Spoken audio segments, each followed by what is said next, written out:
How was that interaction? Did you tell her about what went on in the past? Oh yes, Sisonke was born into politics. When I was in Zambia studying, and wherever I have been, I took my political activism with me. When Aunt Stombi, when I married her, she was entitled to a house. That house of ours was always visited by comrades from the ANC. When Oliver Tambo came into Zambia, until much later when Kaunda allocated him a house, a safe house near State House, he would take turns and stay in the homes of people who owned homes. There would have been 6, 7 or so. And so with Oliver Tambo in our house, there would invariably be people coming to meet him. And Sisonke and the kids knew Sisonke a little more because she was about 4 or 5 at the time. It was quite clear that I am in the ANC. So Sisonke was fully aware. She grew up in a very political environment because then when she went out to play, there would be kids around there. But in an organized way, there were always meetings of young pioneers, which was the children of ANC exiles. And they would all really be taught overtly, but told about South Africa. This South Africa were here doing this, preparing to fight and go back to our country. So she was really immersed in politics right from a very young age.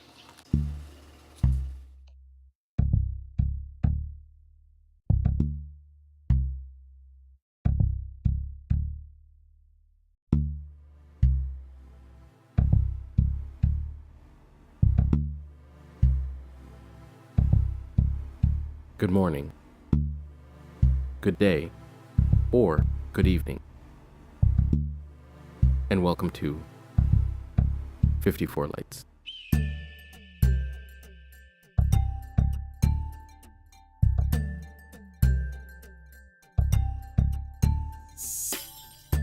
My name is Kandwani Mwase. The next episode is Where I'm From, and features an all-access interview with Sisonke Msimang.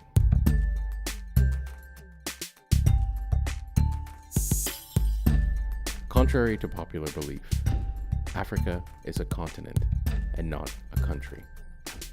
It stands as the world's largest, housing some 54 nation-states. It is where over 1.2 billion people live, work, and play. When you ask what people think of when you say Africa, some might say poverty, destitution, or even AIDS. This is, after all, the unflattering, narrow narrative that prevails. On the other hand, some other people might respond starkly different to this same question. Beauty, riches, warmth, strength, resilience, or my favorite, light. Lest we forget that the continent, among other things, is a great exporter. And not just of diamonds and minerals, but people. My next guest is no exception. She is one of the continent's finest. Unfortunately for me, she defies definition. Activist, writer, mother, leader. Pick one, or pick them all, and you'll still fall short. All I can say, with unwavering certainty, is that her intellect, her poise, and her grace are big parts of her even bigger personality. But don't take my word for it, I implore you. Look instead to the endorsement by the likes of Stephen Lewis, who's named Sisonke to his foundation's board. Or you might want to pick up her book, Always Another Country. It's an intimate and inspiring memoir. So, without further ado, let's meet Sisonke. Here, in part, is our conversation.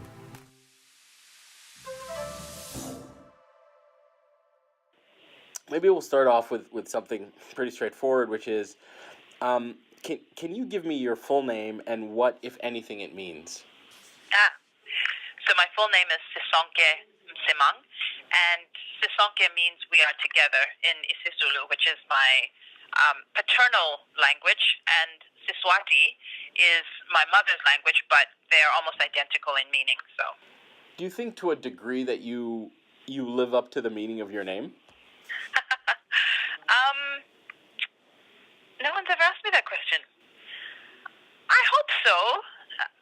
I think when you grow up as a person who lives in many different places, as I have, and who can move relatively easily between one type of world and another, whether that's racially or social class-wise or culturally, I think it makes it more possible for you to bring people together and to kind of serve as a bridge or a translator.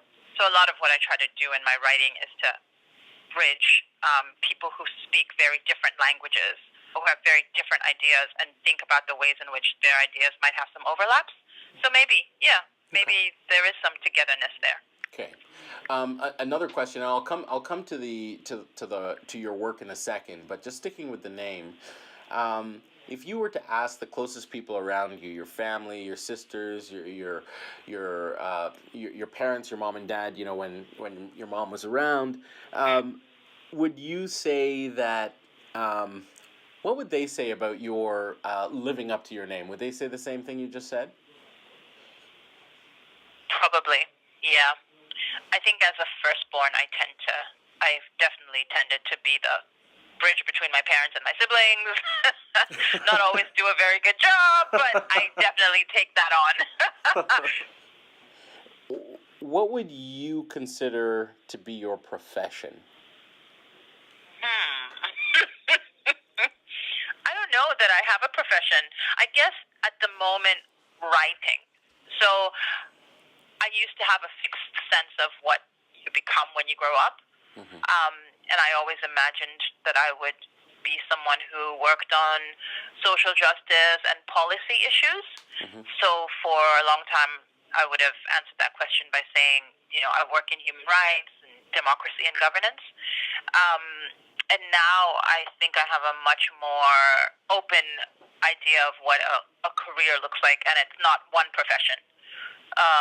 So having, in my mid to late 30s kind of switched courses and decided to go into writing full time, I think now I appreciate that I don't really have a profession, but I have certain things that I do for a while that keep me energized and that are able to earn me a little bit of income if I'm lucky, that, that's what I do for the moment. So I have a much more temporary relationship to the roles that I'm playing.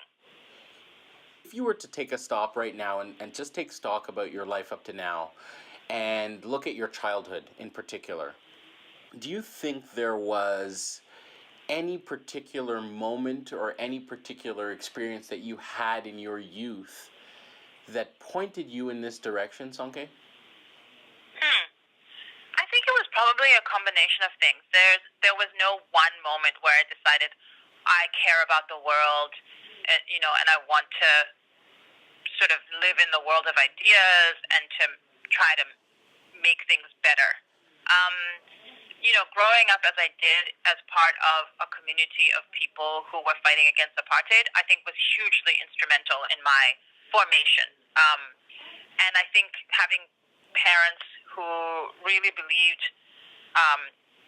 earnestly and in all honesty that one day apartheid will be over and that would happen in our lifetimes meant that I saw people put into practice idealism. So I saw people have a hope that things would be better and that we could end a pretty strong racist regime. And then I saw that actually happen, in my lifetime. So I think that really is a big part of why I've chosen the path that I have. In advocating for social justice, in trying to improve situations along with big groups of other people, because I've seen that it actually makes a difference. Given the gravity of apartheid and what that was for obviously the people of South Africa, but really for the world, and it's being overcome. Does that give you this sense of hope that kind of anything is possible? That's a complicated question because the older I get, the more perspective I have on things. So on the one hand, it's easy to look at sort of momentary, arguments or fights that you get into and feel quite disheartened. We're in this moment right now globally of extreme polarization where it seems that we have never been so far apart. Whether it's questions of migration, the backlash against multiculturalism, what people are broadly framing as the culture wars, the backlash against women's rights, all of these issues, I think it can feel very depressing. And then if you step back a little bit and you look at the sort of longer arc of history and realize how far we've come, it feels less depressing. So on the one hand, I think there's that. And then on the other hand, of course, when you look at the struggle against apartheid and how much we achieved, just as you're beginning to pat yourself on the back and say, this country comes from a place where Black people literally had to have a pass in order to move from one area to the other. And as you start to feel good about that, you realize how deeply entrenched the economic legacies of apartheid are and how little progress we've made in that regard. So what I try to, as much as possible, do is to kind of place myself in a zone of understanding the world as it is, and understanding that there is also the world as it ought to be, and kind of occupying that zone so that you don't get disheartened. You continue to have a measure of hope about the way the world ought to be, but you also understand that intrinsically that the world as it is not always an easy place. Right. And part of what plays into your into that outlook is because you've been to different places. You've lived and breathed multiculturalism all your life. Yeah, and I think it's really important these days to keep in mind how much multiculturalism is under attack and how fundamentally important it is, not just for we who are seen as multicultural, because that's always the funny thing, right? Multiculturalism means black or brown, whereas actually multiculturalism means everyone, right? But I think it's not duoculturalism, it's multiculturalism. Exactly, right? So I think it's really important to keep in mind how much multiculturalism is under attack and how fundamentally important it is for everybody. The world as it looks today, if it wasn't multicultural, would be a failing world. You cannot build economies. You cannot think about sustainability. You can't think about a future without it being a multicultural future anywhere in the world. So the cities that do the best, the countries that do the best, are countries that are able to attract the best people, and those people are invariably multicultural. That's what spurs creativity, innovation, all those buzzwords that we talk about in terms of strategy. Those things are founded in multiculturalism.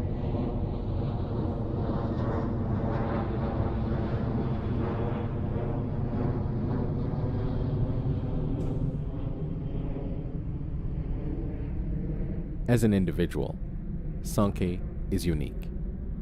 But while her specific journey is hers alone, the fact that she's traveled far and wide is not uncommon, particularly for those of African descent. The African diaspora represents 13% of Americans and 3.5% of Canadians. It consists roughly of 140 million people worldwide. Here's a small perspective on what that means. My full name is Mugadhan Razvandari. By profession, I'm a regulated immigration consultant working at MDS Visa Immigration Services in Toronto now. I'm also actively involved in social services through Non-Resident Nepalese Association locally as an advisor and through Room to Read globally. Quickly, before we get into your business, your name, does it mean anything? Well, it does, because back in home, every name has its meaning. Moga is coral that is found in sea area, although we do not have sea in Nepal, but it is a coral. And Rajvandari, my last name, is our ancestor, our grandparents, even great grandparents were working as a storekeeper of king. That is why our last name is Rajvandari. What inspired you to get into that business? Well, about 21 years ago, I came to Canada as a permanent resident. I applied to the federal program, and I was supposed to be coming to Toronto. But in the meantime, I had a couple of friends who we went to university together in Montreal. By 2015, I had license, and I opened my own business in Montreal. So initially, my community people helped a lot because there were so many clients for me. I didn't have to go anywhere to find clients. I already had those people around me, so I started with them, and gradually I started going different countries and different communities. In 2016, I moved to Toronto because Toronto is one of the biggest places in Canada, and lots of clients and lots of people. If we talk about just my invisible minority community in Toronto, I think we are about 30 to 40,000 people here. Wow. So all those inspired me to work on immigration, and I'm also happy that when I help them, they're happy when they have got their documentation as an immigrant, and they have a big dream to fulfill, and it is one of the best country to live in. So I established this both in Montreal and Toronto. Now I also expanded to Nepal. We have a branch in Nepal too. Well, congratulations on that. But specifically about the clients that you have, are most of them from the Nepalese community, or do you have people from other ethnicities coming to you? I have mix of all. Most of them Nepalese, but they are living in different countries such as United States, Australia, UK, Norway, South Korea, everywhere. Beside Nepalese people, I also have clients from India, Pakistan, UK, even Norway, South Korea, everywhere. As a lawyer and an immigration lawyer, do you get insight into why people are looking to immigrate? Most people immigrate to Canada for their better future, obviously. For example, for a student, it is one of the best destinations because of its internationally renowned degree and low tuition fee compared to other countries. For skilled people, we have a faster process since 2015. As long as people have high enough score, they could immigrate within 6 months as a skilled people. And there are so many other options to immigrate to Canada, such as if you're an entrepreneur, if you want to do business in Canada, you can come here. There are so many different programs people could fit in. Their target is to bring young people, educated people, experienced people, so that they could immediately contribute to Canadian economy. That's a good thing. When you move to a different country, how do you get through some of the challenges of going to a different country? So as an adult, I've lived in South Africa, in Johannesburg. I then lived in New York for a little bit. We moved to Mozambique for about a year, and then we moved to Australia. So I've done a fair bit of moving as an adult. part of what makes it relatively easy for me to settle into a new place is the fact that, one, I've done it before, so habit. Just, as if you move around a lot as a kid, as you would know, what you get used to is this idea of how to be friendly, how to blend in, how to figure out the social scenario very quickly. So that's just like at a deeply personal level. But I think the other thing about moving around and the facilitation of that for me as an adult has been my class status. Being a middle-class person of the world, regardless of your race, makes life a lot easier. You have access to all kinds of things that make moves easier. So as I'm moving around the world, I'm flying, which is a very different journey to taking a boat, right? Mm-hmm. As I'm moving around, I am a very strong first English as a first language speaker, which makes the places I've moved to easier transitions. So that's a very different thing if you're coming from Syria, or if you're coming from Iraq, or if you're coming from Eritrea.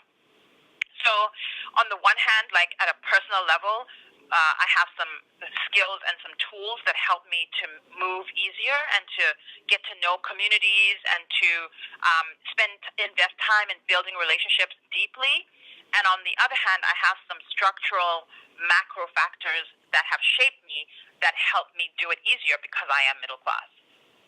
I'm trying to extrapolate whether this is a Sisonke phenomenon or if this is a household, like I'm testing your theory a little bit and saying, and I know you cannot speak for your sisters or your family. Yeah. Do you think their experience and their appreciation of what you just said would be the same, or do you think they might have a different take on it? I think it would be very similar. I think part of the reason it would be similar is because my parents invested so much themselves in taking risks, the kind of risks that are pretty unusual for migrants. So not only did we move to Canada, my parents then moved us away from Canada, right? Mm-hmm. And usually the thing about migrants is you want to get the citizenship, and then once you're there, you want to stay. You want to embed yourself in the society and really build, right? Yeah. And in my parents' case, they didn't mind. They were like, oh, well, okay, let's just try this, So my parents very much had this interesting risk-taking. They were not risk-averse. And whether that was business for my mom, whether it was career-wise with my dad, he quit the United Nations. Like nobody quits the United Nations, right? It's a very secure employment. He did that. He was a freedom fighter. So there's lots of things about their individual personalities that mean that my sisters and I grew up with people who were role modeling, taking risks and moving and easing themselves into new societies and trying again repeatedly. And I think that definitely my sisters have that capacity as well.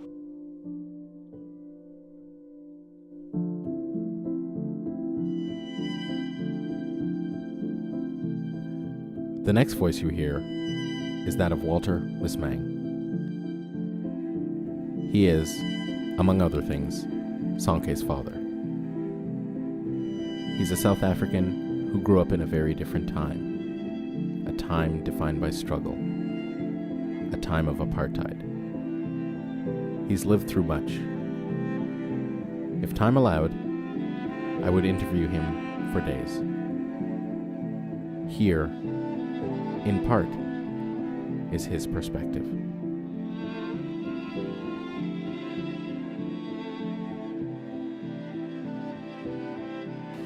My name is Sisonke Msimang. I'm just one of those. I have one of those names which don't really have a meaning. Mavuso could perhaps be an indication of a person who wakes up others. To vusa is to wake up.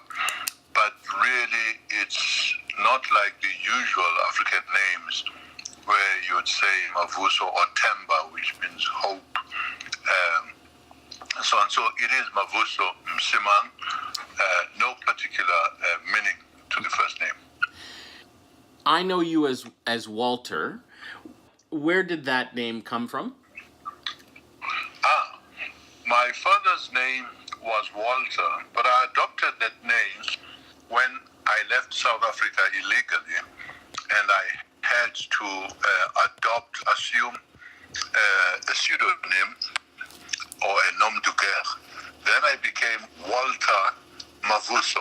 just to confuse things. Sisonke wrote a book, and Yeah. in the book, she describes basically her migration from different places, to, coming to Canada and so on. And she does describe some of the motivations that led to that. But in your own words, can you explain to me what has driven your migration? When I left South Africa, initially, the idea was that I was going to study, but the ANC had just been banned, and we organized ourselves underground, and I was elected to the top structure of the ANC, working underground in Fort Hare. And a decision was taken when a plan was made for Chief Kaiser Matanzima, who had accepted the first Bantustan. He was a steward, he was hated. They made him Chancellor of the University of Fort Hare, and we didn't like that. And the decision was taken that we should stage a stay away, a boycott of his visit to Fort Hare. I was one of the so-called ringleaders, and the boycott of his visit was so effective that fewer than, I think, 5 students went to the hall where he was supposed to address us. And we knew that the bad thing would hit the fan because the authorities knew who the organizers were. That is what prompted my departure from South Africa. While we were waiting for the charter to fly out to Dar es Salaam, the leadership of the African National Congress, the High Command, was arrested in a place called Rivonia, just outside Johannesburg. So Nelson Mandela had already been arrested because he had left the country, come back, and continued to do underground work, and they were tracking him, and they caught him, and he was in prison. But the rest of the leadership, names like Sisulu, Mbeki, Mlangeni, and others, most of them are dead now, only 2 survive. They were all caught in that, and it was a real blow to the struggle. So I decided in Francistown that I wasn't going to pursue studies. Rather, I should go to learn military training, to study military training. Of course, the ANC people agreed readily to that. So when we got to Dar es Salaam, we caught a flight to Moscow, and I spent about a year, 11 months, 2 weeks in Moscow, studying urban guerrilla warfare. And that meant subjects like topography, the use of homemade chemical explosives, of course, how to shoot. We taught all weapons, all sorts of weapons on earth, from a revolver to a bazooka to a heavy machine gun. And we were taught how to handle them, to clean them, and how to use them. So we could dismantle any of those things. The understanding, of course, being that we would need to know as many types of weapons as possible, because we didn't expect that we would capture everything from the enemy. We thought we would capture some of the stuff from the enemy. We didn't expect that there would be a safe way of taking enough weaponry into South Africa when we got back there. So it's those things there. But also they taught you, as they always would, politics, which was dialectical materialism and all of those things, Marxism and all of that. Of course. Yeah, so I specialized in communication. How did you feel as you were living in exile? About not being able really to return to your country. And then the follow-up question is, how was the return home? Yeah, I think there are 2 phases in life outside. The first one being being when I was directly involved in military operations in day-to-day work for the ANC. There, really, you didn't have much time to wonder when you're going back home, when in fact it was your responsibility to find ways of getting back home. Right. You know what I mean? Yeah. So you desire to be home, but not wanting to be home in the way that you might want to go to Malawi and have a great life. Going home was, first of all, going to deal with the problem at hand, the problem of oppression, of being ruled by white people and so on. So you missed the people, you missed family, and from time to time when you heard about what had happened, so had died and so on, I mean, it would hit you. But that phase, maybe we also had psyched ourselves, and that's the only way we would survive. You really, in your mind, I'm talking my mind, was we will make it back, and one might die in the process of doing that, but that's what I volunteered to do. So you did not always envisage life going back to a normal life in South Africa. The normal life was going to be brought about by the changes that you were going to bring about through revolution. So that was that. But later, when I had a family, I was anxious for the children to know their grandmothers, their grandparents, and so on. They knew the mother's side. They were able, fortunately, to travel to Swaziland, thanks to the fact that Ntombi was not South African. So they had one branch of their family, the maternal branch, in Swaziland, and quite accessible. And so they would travel as much as Ntombi traveled with them whenever she had time to go on holiday. So they did know the Swazi people, and arrangements would be made to perhaps somebody comes from outside of South Africa, and they meet in Swaziland. Not often, though. My mother did come out of South Africa to see the family when we were living in Kenya. So there was that. But, we were in a privileged situation as a family. I had a good job with the United Nations, and I could afford to take the children to the international schools, the international schools US or international schools British, and so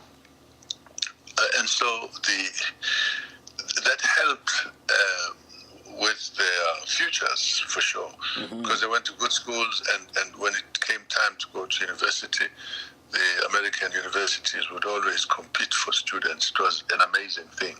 I don't know if you know the system there.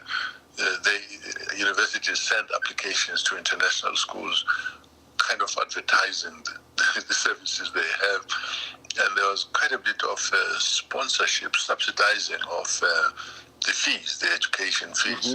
I think to some extent, this is just my own theory, the Americans became such a great nation because until Trump and other crazy people came, they were always welcoming and thought they could benefit from immigrants of a certain caliber. Have you ever had moments of friction between the two of you? Well, it would be a parent-child kind of friction. I don't even think it should be elevated to the level of friction. Like growing up, children don't study enough, and I have to help out with math and other things. Okay. But in terms of outlook, political outlook, no, there never was. I started realizing that there was a bit of, she was a lot more radical on modern issues. On issues, for instance, like gender, without being conscious of it. I mean, in fact, she made me very conscious of how sexist I was, a lot more progressive than other people, thanks to my living with her. There wasn't a point of difference because she embraced, perhaps she was even more radical when we started, when we're in a position to discuss politics. There was no question of, but, you're abandoning us here. We have no home. What's our future? She always understood that our stay in our life in exile was, in her own words at one time, was but a detour.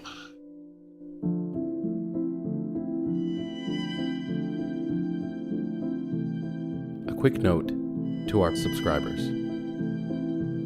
54 Lights will have full-length feature interviews with both Sisonke Msimang and Mugadan Razvandari.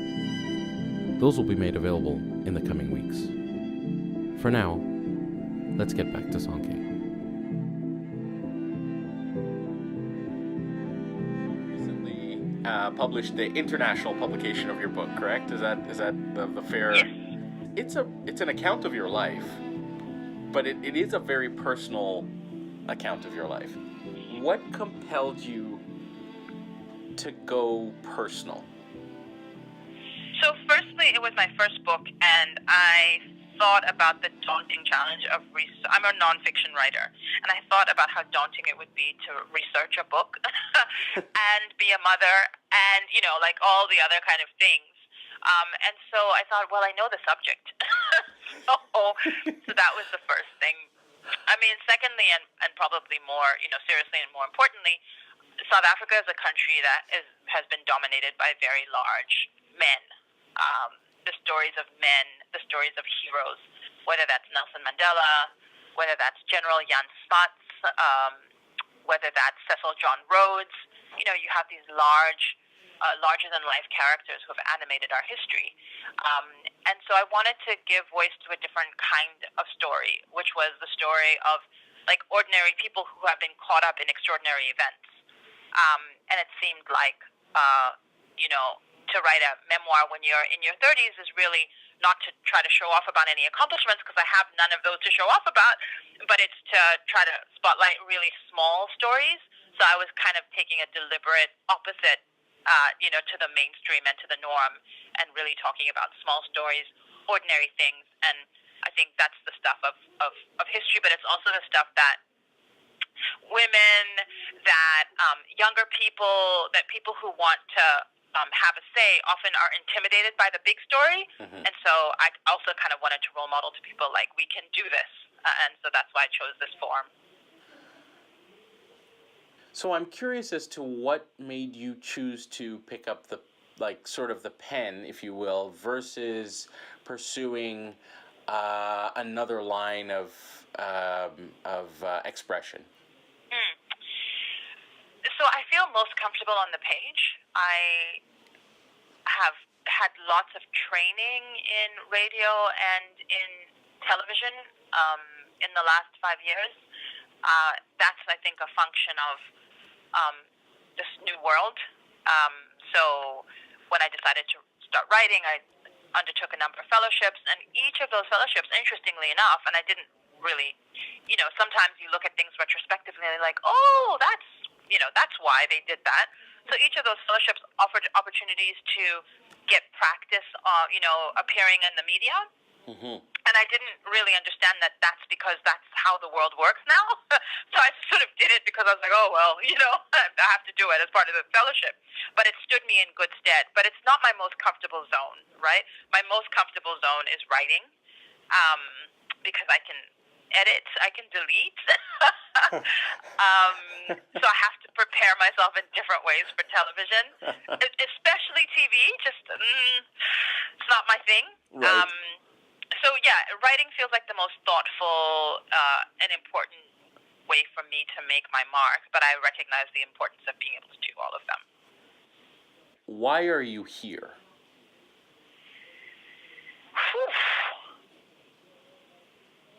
I am here to build bridges.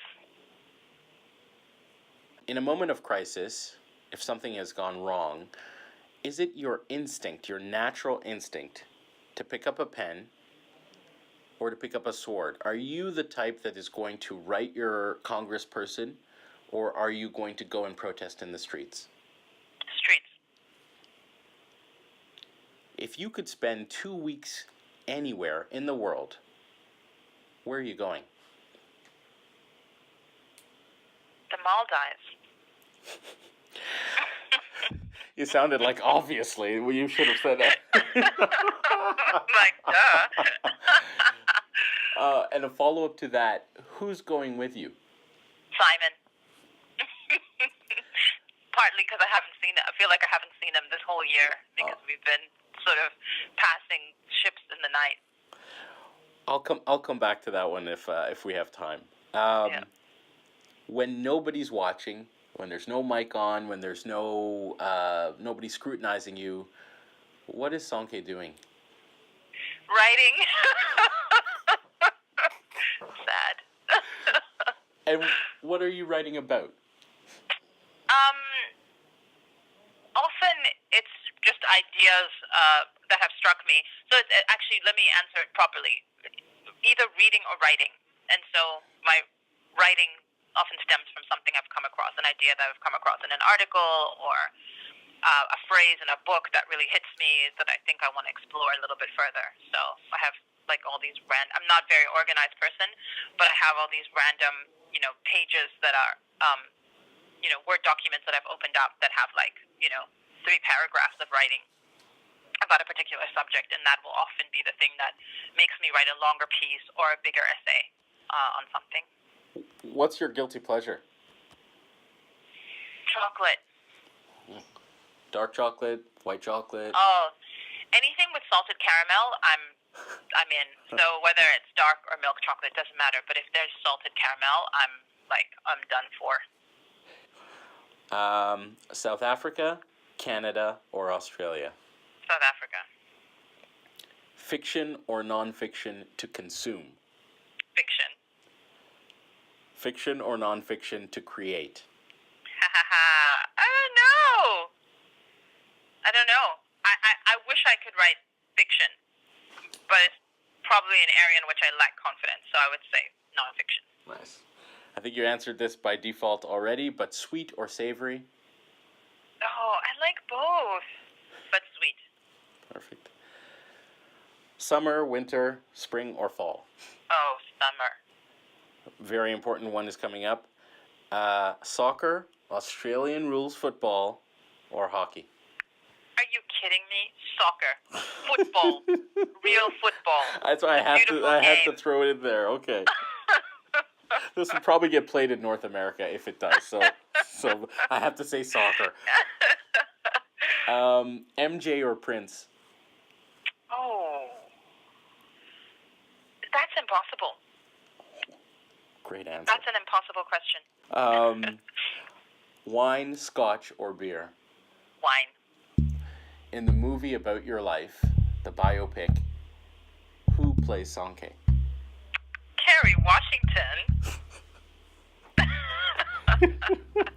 And what's the name of the movie? The name of the movie is You'll Never Guess What Happened. Simon. Yeah, let's talk Simon. Okay. What would Simon say about you? Oh, he'd say, I love her, but she's so frustrating.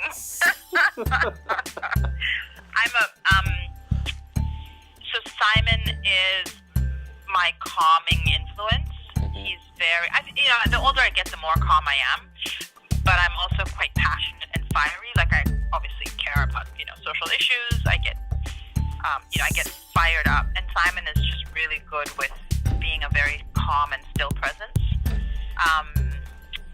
But I'm tough. I'm a tough person to be in a relationship with because I inspect everything. I want to talk about everything. I'm interested in power. So I challenge him a lot. And often, he takes that really well. But I think often it's just exhausting.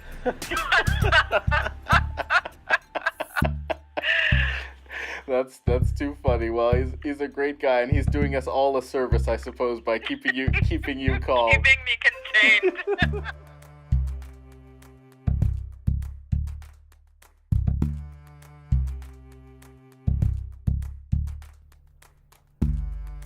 So there you have it. The conversation continues. I'd like to thank Sisonke for her time, intellect, and candor. I'd also like to thank all my guests for their thoughtful contributions. Music for this episode was composed, enjoyed, and used with permission by Anjo.